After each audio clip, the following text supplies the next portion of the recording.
Boom, we back. All you apes out there, did you listen? I just wanted to review this new setup I came up with. Not really came up with it, but I was just kind of messing around like I always do, and I think I came up with a pretty good swing trade system that will allow you to scroll through a watch list really fast and kind of pick out the good stuff to trade for the next day. So for example, I was going through this watch list here, and so I basically, this right here is going to be the directional matrix. Is a simple moving average, triangular moving average, weighted moving average, and a linear regression channel. Okay, and it's going to look back 10 bars, 20 bars, so on, 120 bars. And then it's going to give you a green or a red based on if going back that far is positive.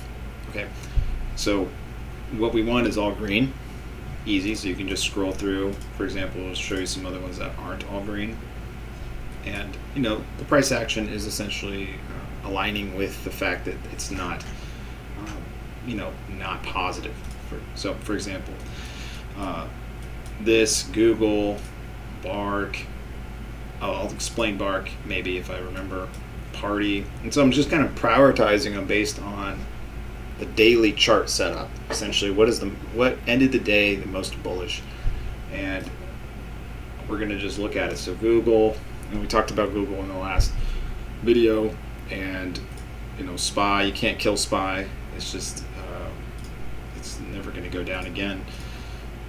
Obviously it will, but okay. So the next thing too. So let's look at Google. I told you in the last video I said I took some calls. Ended up working out really well because the strangle I had was, okay, if inflation and the market doesn't like inflation, tech goes down, then I'm hedged with Qs, and then if it doesn't care about inflation and everything rips because everybody was so hedged coming into the number, thinking that it was going to crash the market somehow, everything was going to rip just because you're going to have a lot of bears recovering, you're going to have a lot of bulls buying. So what better stock to be in than Google at that point? And so So my play was this: I had $250 in Q puts, and I had a $250 call in Google. So that went to 6, and then my puts, I cut them at half. So I lost $125 on the Q puts, but I made about $350, close to $400 on the Google call. And so I ended up net obviously making about $300 or so. Okay, so that's good. So I was perfectly happy with that. Now we're still looking at Google because Google ended the day really strong. SPY ended the day really strong. And the way this setup is obviously we scroll through this, we're just kind of looking.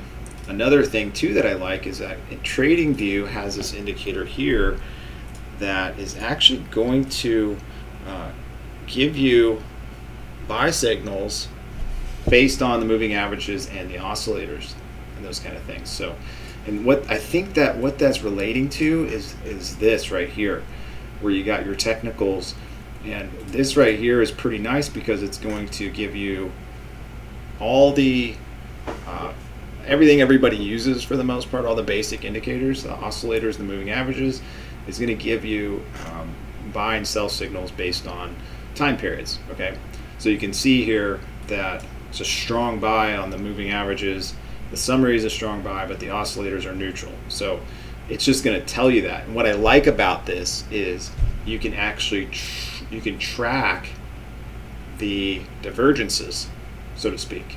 It's almost kind of like giving you its own oscillator in a way. So I'm just looking through all the stocks, and it's pretty accurate if you're following it. But anyways, obviously you want this green, and then it's got some kind of like overbought, oversold type levels here. I'm still using it, still testing it out. But what I like about it is instead of having to look at the technicals here, it's just going to be given to me right there. It's free. I think all you got to do is go to the built-ins, type in technicals, maybe. Let's just do that. Technicals. Well, they're not making it easy, but it's on here. It's going to be in the T's. Pretty sure. Technical ratings. I think this is probably it. So there you go. So we got a strong buy on the technicals, on all the moving averages, the oscillators, your neutral, who cares. And then we got all green on the directional matrix. And so that's good. The next thing that I like to see is the relative strength line, which is right here. This is relative strength to SPX, which is going to be your S&P 500. You really want to be in stocks, if you're going to be buying calls in a bullish market, you want to be in stocks that are outperforming SPY, essentially. And so that's what this line is going to give you. And what's nice about this particular indicator that I learned is that it's going to show you the recent high for that relative strength line, and it's going to show you the recent price high, and it's going to show you new high indicator. So what it's doing is it's going to highlight when the relative strength is making a new high with the price. So relative strength to SPX. So that means it's continuing to outperform. It's continuing to make new highs. That's good. That's what we want to see. Okay, next is we got my favorite, this Darvis box on here. Just a really nice kind of support resistance line. If you ever read the book, How I Became a Millionaire in the Stock Market, you have to read it, because this guy was using this strategy while overseas. I think this was in like the 50s or 60s. Don't quote me on that because it's been a while since I read the book. But he was using just a box system to buy stocks. He was literally like writing his order and telegramming it to his broker in the States, and tracking the price movements from like a newspaper, a couple newspapers that he would get. He was like in Europe or something while he was trading stocks, and he made $1 million from like, and this was back when commissions were like $100 for a trade. So he made $1 million from like, I think it was $2,000 or something, over the course of like maybe 5 or 10 years. I don't know how long it took him. Maybe it was only 2 years. But he did it pretty quickly, relatively quickly, overseas in Europe, using a telegram, having to write his orders down while looking at the newspaper. I mean, compare that to what we got going on here. So anyways, that's what I like about that. And it's going to give you kind of these breakout zones. And you can kind of track the next breakout zone. Obviously, it's going to be this 2431 on Google. We want to see that hold. And we'll probably see Google have a nice day tomorrow if they don't. You know, it's options expiration day. So I am going into this with a lot of caution, expecting some cuckery, which is what they always do on Fridays lately. They don't really let things run anymore. Anyways, obviously we got our basic volume here, and we got our basic MACD. The way I use MACD is more like an oscillator. You can really just use it like an RSI. So I don't really want to have multiple oscillators if I can help it, because they all do the same thing. And so what's better than MACD? MACD is great. And what you want to see is this, obviously this widening here. That the histogram is going to give you your widening on the MACD. You want to see the MACD above 0, and you obviously want to see it crossed up. So we have all these conditions. We do have a little bit of a divergence in the width between the signal line and the moving average, but not that big of a deal. I mean, obviously Google's a super bullish stock, so, and I like all these other signals that are showing up here. So next one, the Vortex Indicator. I like this thing just because it's just giving you this little cross here. It kind of aligns with everything else. So I'm not sure if I'm going to continue using this. It's just kind of redundant if it's just going to give me the same signals as everything else. But I'm keeping it just for case. I kind of like how it's giving you that choppy indicator. Look how it's just chopping around in this zone here. And so I like to know this. So I'm going to use it, see if I can avoid getting chopped up. And also I like how it's kind of spread out here. So when the green line is above the red line, that just kind of means you're in an uptrend. This accumulation distribution down here, this is a script written by Lazy Bear, which he has a lot of really good scripts to test out. I'm just going to go through this real quick. Lazy Bear has a ton of really good scripts to look at. He does a really good job. Whoever he is, you guys might know. Another one that I found is VDub. He has a lot of really cool scripts. He has a really cool indicator I'm going to show you guys real quick here. Let me see if I can get a new chart. Yeah, here we go. So check this one out. This one's cool. I found this. He has a really nice trend master here. So let's just check this out. I just thought this was cool because it just looks really nice. He's got the buy and sell signals in there. I think it's painted. What that means is it's like going back and painting the signals versus generating them live. So definitely need to mess around with that. But he has a lot of good indicators. And then this guy Kabonk has a lot of good. I think what he's doing is he's just doing like taking basic indicators and just making them better. So Kabonk has a lot of good VW, Lazy Bear, a lot of good, really good indicators. But anyways, this is his version of accumulation distribution, which I like, but I think this is a better version, mainly because you can definitely start looking for divergences within these oscillators. Again, I don't want them being redundant, but I do like having some additional confirmation. So we're starting to see. I don't know if this is a divergence here. Obviously, you got this right here happening. So things kind of coming down as we're coming into support. I don't really see too much divergence here. I don't know if that's how I'm going to use this yet. But from what I see is I see confirmation on all indicators, at least for now, that Google should go higher tomorrow. Okay, just basically looking at this. We've got testing new all-time highs. It actually pretty much broke it, and the wick closed above it. The close was not above it on that hike in Ashy, but we've got buy signals. We've got all green. We've got MACD good. We've got Vortex good. We've got this one good. I mean, it's like all systems go on Google. And it's been working out lately. Every time I buy calls on Google, it seems like it just wins. So if you just buy them at the right time. Now buying the option, you want to buy when Google does this thing. I kind of was showing you guys in the video yesterday where it's doing these 2 or 3 days where it's just chilling. Like right here. So on the 1 hour here, we're just looking up where the real breakout happened was when it hit this 24.19. Kind of like what I was saying in the video last night. All I was really wanting to play off of Google was this 24.19 break. If they break that higher, then there was going to be some kind of FOMO, some kind of chase happening. And I wanted to sell into that volatility expansion because right now the volatility was really tight. So if we look at let me just get rid of this real quick. If you look at it before the open, you can see it was sideways. This was 2 days of sideways action.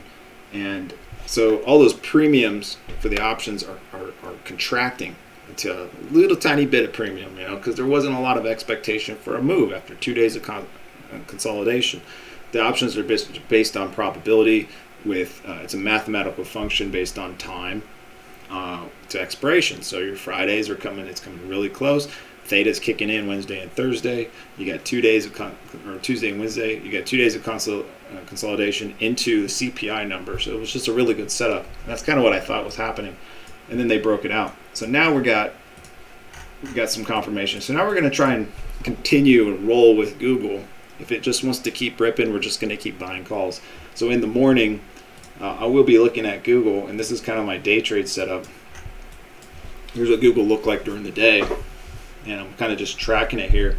I sold here, which is what I usually do, because the rest of the day always seems like it sucks. It's always the open. You trade for 30 minutes maybe, and then you can basically be done for the day, which is crazy, but then you just come in at the end of the day and make new trades for the next day.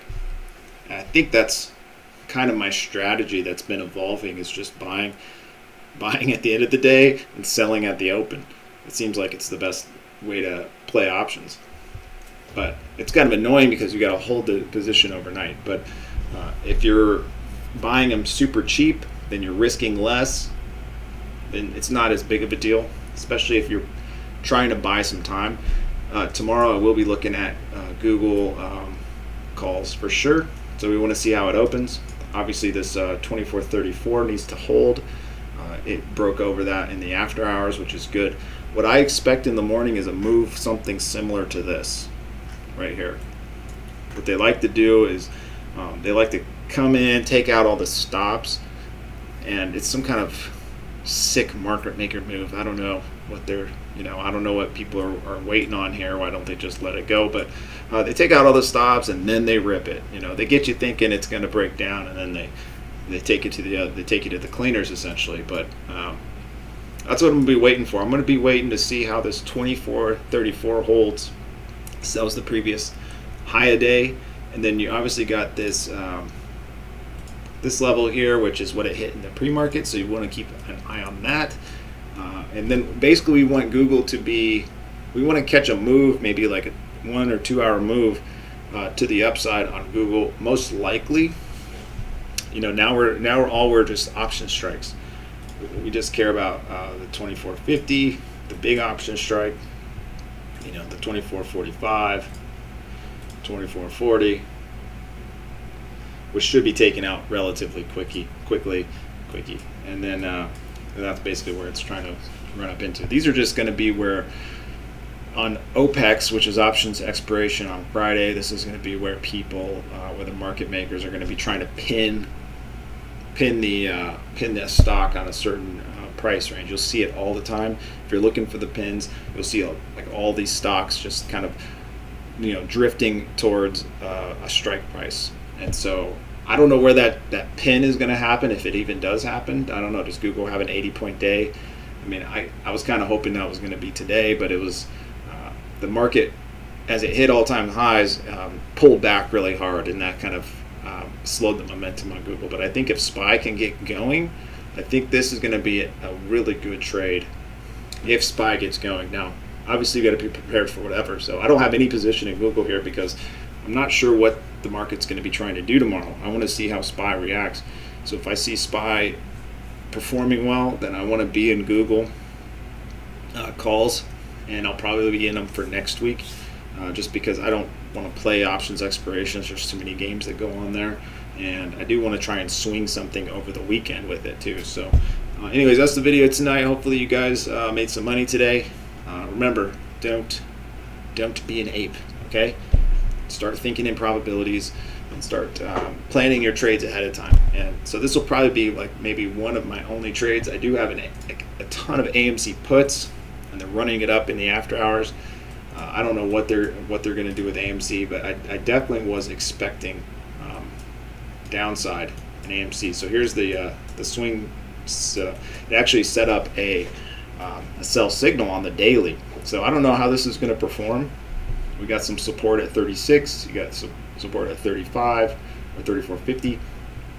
You had some bigger volumes. You had some increasing volume there to the downside. I expect a GME type move in AMC, at least for tomorrow.